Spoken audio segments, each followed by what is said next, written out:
avions donc 19 objectifs stratégiques qui nous étaient assignés et 19 objectifs qui se traduisent aussi en termes de produits. Et sur les 19 produits, il y a 17 que nous avons pu obtenir pour un taux de 100%. Donc 17 activités réalisées à 100%.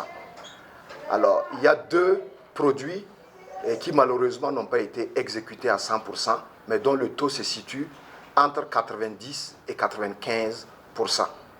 Ce qui nous permet d'avoir un taux global de 98,41% contre 92,67% en 2024. Cela nous fait donc un gain de 6 points sur donc la performance. Ceci dit, nous pouvons retenir en termes donc de réalisation pour le secteur de la communication courant l'année 2025 le renforcement de la communication gouvernementale. Nous avons travaillé avec le service d'information du gouvernement, avec l'ensemble des DCRP, mais aussi avec les médias, à pouvoir donner davantage de visibilité aux activités des différents départements ministériels. Nous avons également travaillé à lutter contre la désinformation, les fake news. Vous savez que nous sommes dans un contexte de lutte contre le terrorisme, mais aussi un contexte de lutte contre l'impérialisme.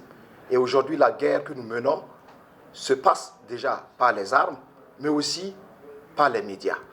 Les médias, l'information sont aujourd'hui des acteurs ou des instruments qui sont utilisés dans la communication de guerre. Donc nous avons également travaillé dans ce sens à pouvoir véritablement produire des émissions, des contenus qui ont contribué véritablement à informer nos populations et à leur donner effectivement l'information juste. Alors, toujours dans le cadre de la communication de guerre, nous avons initié plusieurs sorties terrain dans les localités reconquises au profit de plusieurs médias, qu'ils soient donc des médias publics ou des médias privés. Nous les avons amenés sur le terrain et 3 sorties ont été organisées dans ce sens qui ont permis d'aller dans les localités reconquises, de partager le quotidien des populations et de convaincre ceux qui sont encore sceptiques de la réalité que la lutte contre le terrorisme avance et que nous engrangeons des résultats forts satisfaisants sur le terrain. Nous avons également pour mission d'accompagner les médias, parce que vous savez aujourd'hui les médias ont une mission de service public. Donc le mécanisme d'accompagnement et de financement des médias a été maintenu et plus de 320 millions de francs CFA ont servi donc à accompagner les activités des médias privés.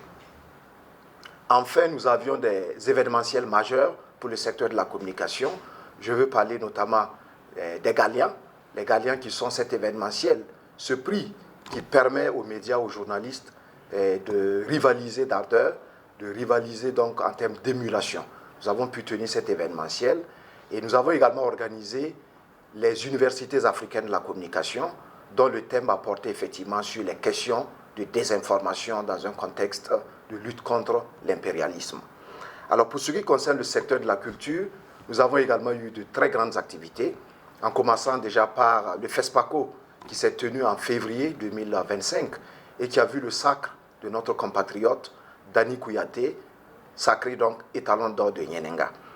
Nous avons également au niveau de la télévision nationale du Burkina remis en selle l'émission phare Affaires publiques qui traite désormais du quotidien de l'administration burkinabé.